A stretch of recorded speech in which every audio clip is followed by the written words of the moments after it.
అయ్యప్ప స్వామి వారికి నలుపు రంగు అంటే ఇష్టం ఎందుకు నమ్మడగల కారణం ఏంటని అడుగుతున్నారు. సాక్షాత్ అయ్యప్ప స్వామి వారు ఎక్కడ కూడా నాకు నలుపు రంగు ఇష్టం అని ఎక్కడ కూడా రాయలేదు, ఎక్కడ కూడా ఆయన చెప్పలేదు.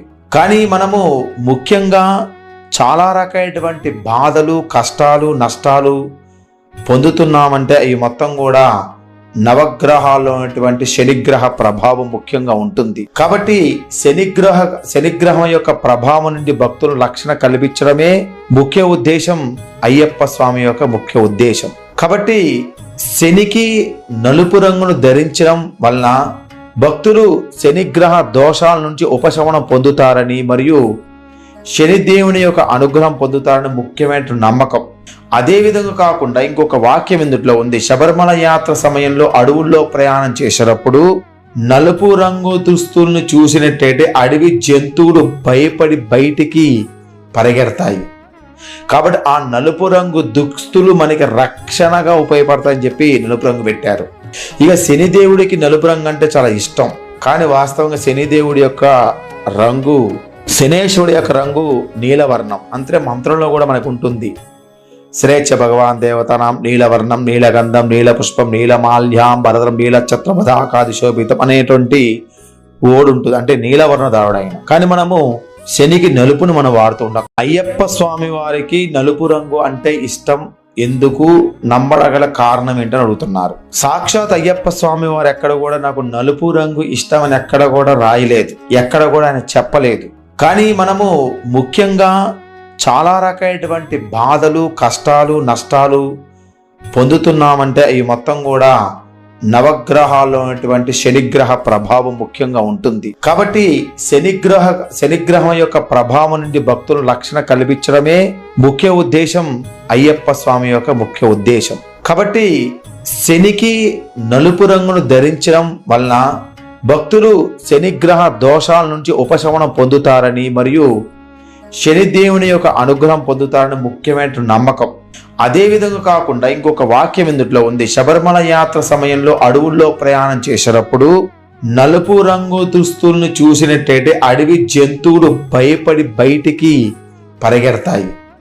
కాబట్టి ఆ నలుపు రంగు దుస్తులు మనకి రక్షణగా ఉపయోగపడతాయని చెప్పి నలుపు రంగు పెట్టారు. ఇక శనిదేవుడికి నలుపు రంగు అంటే చాలా ఇష్టం.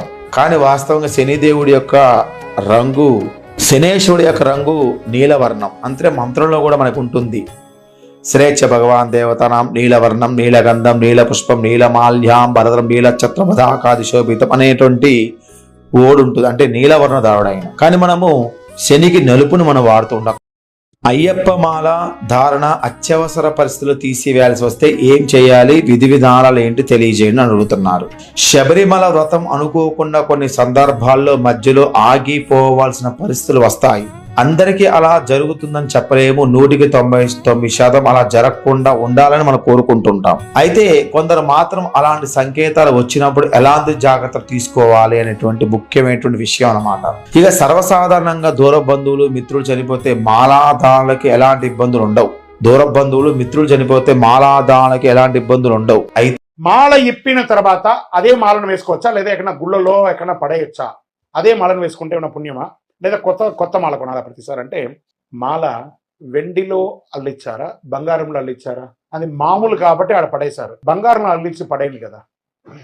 అక్కడ మాలకు ఇచ్చే ప్రాధాన్యత కంటే బంగారానికి ఇచ్చే ప్రాధాన్యత పెరిగింది కాబట్టి ఈ ప్రాబ్లం వచ్చింది. కాబట్టి మాలను మీరు 40 రోజులు దీక్ష తీసుకొని ఆ మంత్రం చెప్తుండగా ఉదయ సంత్ర ఆ మాలలో ఆ పవర్ ఉంటుంది, ఆ వస్త్రంలో పవర్ ఉంటుంది. మళ్ళీ మాల ఇప్పిన తర్వాత అదే మాలను వేసుకోవచ్చా, లేదా ఎక్కడన్నా గుళ్ళలో ఎక్కడన్నా పడేయచ్చా? అదే మాలను వేసుకుంటే ఉన్న పుణ్యమా, లేదా కొత్త మాల కొనాలా ప్రతిసారి? అంటే మాల వెండిలో అల్లిచ్చారా, బంగారంలో అల్లిచ్చారా? అది మామూలు కాబట్టి ఆడ పడేశారు. బంగారంలో అల్లిచ్చి పడేయండి కదా. అక్కడ మాలకు ఇచ్చే ప్రాధాన్యత కంటే బంగారానికి ఇచ్చే ప్రాధాన్యత పెరిగింది కాబట్టి ఈ ప్రాబ్లం వచ్చింది. కాబట్టి మాలను మీరు 40 రోజులు దీక్ష తీసుకొని ఆ మంత్రం చెప్తుండగా ఉదయ సంత్ర ఆ మాలలో ఆ పవర్ ఉంటుంది, ఆ వస్త్రంలో పవర్ ఉంటుంది. మళ్ళీ ఏమండి, ఇప్పుడు భార్యను బండి మీద కూర్చోబెట్టుకుని ఆడవాళ్ళతో వచ్చి ఒకటి గుర్తుపెట్టుకోండి. గుజరాత్లో ఒక అతను మాల వేసుకున్నాడు. వాళ్ళ భార్య, వాళ్ళ కూతురు, అతను మాత్రమే ఉంటారు. అతను ఈ మెట్రో వర్క్ చేసేవాడు. ఇక్కడ నుంచి వెళ్ళి అక్కడ సెటిల్ అయ్యేవాడు. వాళ్ళ భార్యకు, వాళ్ళ కూతురికి కొంచెం అనారోగ్యం అయింది. ఆయనకు ఉన్నది 2 వీలరే. తీసుకువెళ్ళాలా, తీసుకెళ్ళకూడదా? సో వాహనంలో కూర్చోబెట్టుకోవడంలో తప్పులేదు. భార్యను తాకినంత మాత్రాన షాక్ వచ్చేసి బ్రహ్మచర్యం పోదు. ఏమని చెప్తున్నాం? కట్టుకున్న మనం ప్రమాణంలో ఏం చెప్తాం? జ్ఞానముద్ర శాస్త్రంలో కట్టుకున్న భార్యను సైతం సోదరిగాను తల్లిగాను భావించి నీ పవిత్రమైనటువంటి దీక్షను తీసుకుంటున్నా అని చెప్పి. స్త్రీలు భార్య భర్తలు బండి మీద పోవడం వల్ల, కారులో కూర్చోవడం వల్ల, బండి మీద కూర్చోవడం వల్ల దోషం లేదు. పక్కన కూర్చొని పూజ చేయడం వల్ల తప్పేం లేదు, చేయవచ్చు. ప్రతి అయ్యప్ప పడి పూజలో మహిళలు కూర్చోబెట్టి పూజ చేస్తున్నావు. స్వామివారే అన్నారు, శబరిమలకి నువ్వు రాలేవు కానీ ఇక్కడ కూర్చొని చక్కగా నువ్వు కుటుంబంతో సహా పూజ చేసుకోవచ్చు అని చెప్పారు. కాబట్టి చేయాలి, తప్పదు. శరణమయ్యప్ప. సన్యసించేటువంటి వారు యోగిని రుద్రాక్షలు ధరించడం అనేది మనం చూస్తూ ఉంటాం. అదేవిధంగా పురాణ గ్రంథంలో పిల్లలకి 6 సంవత్సరాలు వచ్చే వరకు మనము అయినా సరే రుద్రాక్ష అనేది ధరింపజేయాలని చెప్పి శాస్త్రం చెప్తూ ఉంటుంది. పిల్లలకు 6 సంవత్సరాలు వచ్చేంత వరకు రుద్రాక్ష అనేది ఖచ్చితంగా ఉండాలి. మృత్యుంజయ నుంచి తప్పించుకునేది మార్గం ఒకటే రుద్రాక్ష. అదేవిధంగా వారి భవిష్యత్తు ఎంతో ఉన్నతంగా ధన కనక వస్తువాల మంచి కీర్తి కలగాలంటే ఇవి వేస్తూ ఉండాలి. ఇక చదువుకున్న ఆడపిల్లలకి చతుర్ముఖి రుద్రాక్ష ధరిస్తే వారి విద్యలో బాగా రాణిస్తారు. రుద్రాక్ష సాక్షాత్ దైవ యొక్క స్వరూపం. దైవానికి సంబంధించిన విషయంలో దోషాలు ఉండవు. దేవుని గుడిలోకి వెళ్ళేటప్పుడు పాదరక్షలు బయట విడిచి వెళ్తాము. అలాగే ఏదైనా వెళ్ళకూడని పనికి రుద్రాక్షలు ధరించి, చనిపోయిన చోటికి రుద్రాక్ష ధరించి వెళ్ళకూడదు. ఋతుస్రావమైన రుద్రాక్ష ధరించి ఉండకూడదు. అది అయిపోయిన తర్వాత నీళ్ళతో కడిగి, తర్వాత పాలతో శుద్ధి చేసి మళ్ళీ నీళ్ళతో కడిగి ధారణ చేయాలి. మనకు తెలిసి తెలియక చేసేటువంటి తప్పులను మొత్తం సాక్షాత్ పరమేశ్వరుడు వాటిని నివృత్తి చేస్తాడు. ఇక మనకి సందేహం ఏంటంటే ఆసుపత్రి వెళ్ళినప్పుడు అనుకోకుండా అక్కడ చనిపోయిన వాడిని మనము చూసినట్టయితే రుద్రాక్ష మైలు పడిందంటే భావన కలక్కోకుండా వెంటనే మీరు ఇంటికి వచ్చి తల మీద స్నానం చేసి రుద్రాక్షను పాలతోని ఓం నమస్య అనే మంత్రంతో 100 అభిషేకం చేసి మళ్ళీ తాను వాడినట్టయితే ఎటువంటి దోషాలు అనేది ఉండవు. శరణమయ్యప్ప.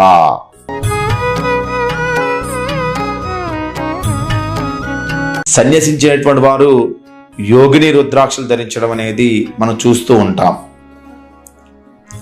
అదేవిధంగా పురాణ గ్రంథంలో పిల్లలకి 6 సంవత్సరాలు వచ్చే వరకు మనము అయినా సరే రుద్రాక్ష అనేది ధరింపజేయాలని చెప్పి శాస్త్రం చెప్తూ ఉంటుంది. పిల్లలకు 6 సంవత్సరాలు వచ్చేంత వరకు రుద్రాక్ష అనేది ఖచ్చితంగా ఉండాలి. మృత్యుంజయ నుంచి తప్పించుకునేది మార్గం ఒకటే రుద్రాక్ష.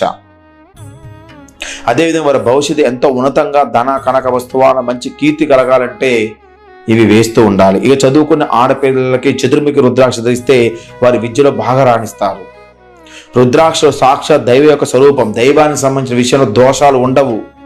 దేవుని గుడిలోకి వెళ్ళేటప్పుడు పాదరక్షలు బయట విడిచి వెళ్తాము. అలాగే ఏదైనా వెళ్ళకూడని పనికి రుద్రాక్షలు ధరించి, చనిపోయిన చోటికి రుద్రాక్ష ధరించి వెళ్ళకూడదు. ఋతుస్రావమైన రుద్రాక్ష ధరించి ఉండకూడదు.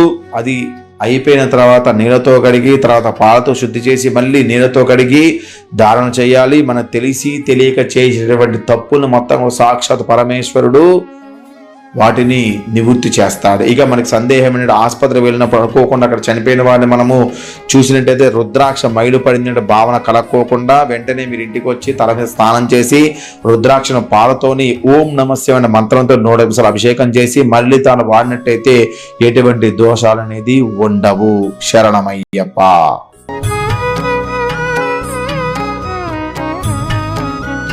అయ్యప్ప దీక్ష తీసుకున్న ఆ కుటుంబ సభ్యులు ఎవరైనా మద్యం స్వీకరించవచ్చా? అదేవిధంగా మధుమాంసాలు స్వీకరించవచ్చా? ఇక అయ్యప్ప స్వామి వారి యొక్క దీక్ష వ్యక్తికి ఎంతో కఠినంగా నియమాలతో పాటించేటువంటి ముఖ్య విషయం. కాబట్టి అతని కుటుంబ సభ్యులు కూడా కొంతమేరకు నియమ నిబంధన నిష్ఠతలు పాటించాలి.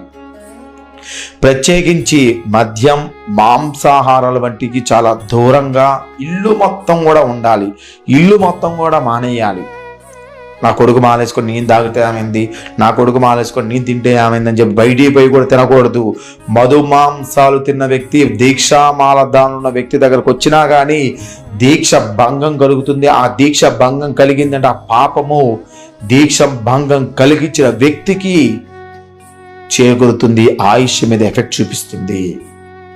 కాబట్టి మధుమాంసాలు ఇంట్లోనే కాదు అసలు బయట కూడా తిని ఇంటికి రాకూడదు.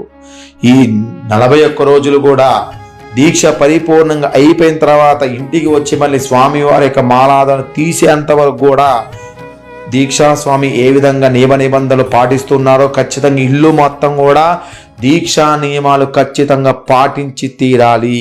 దీక్షా సమయంలో అయ్యప్ప స్వామి ఇంట్లో నివసిస్తున్న భక్తులు భావించాలి. కాబట్టి ఇంట్లో నివసిస్తున్న వాళ్ళంతా కూడా భక్తి భావంతో ఉండాలి. వాళ్ళు పూజ చేస్తుంటే మీరు కూడా వెనక కూర్చొని. శబరిమల యాత్రలో పంబా నది యొక్క అంటే ఏంటి, పంబా నది యొక్క విశిష్టత ఏంటని అడుగుతున్నారు. ఇది పంబా నది అంటే అందరికీ తెలిసినటువంటి విషయమే. పంబా అన్న ఒకటే.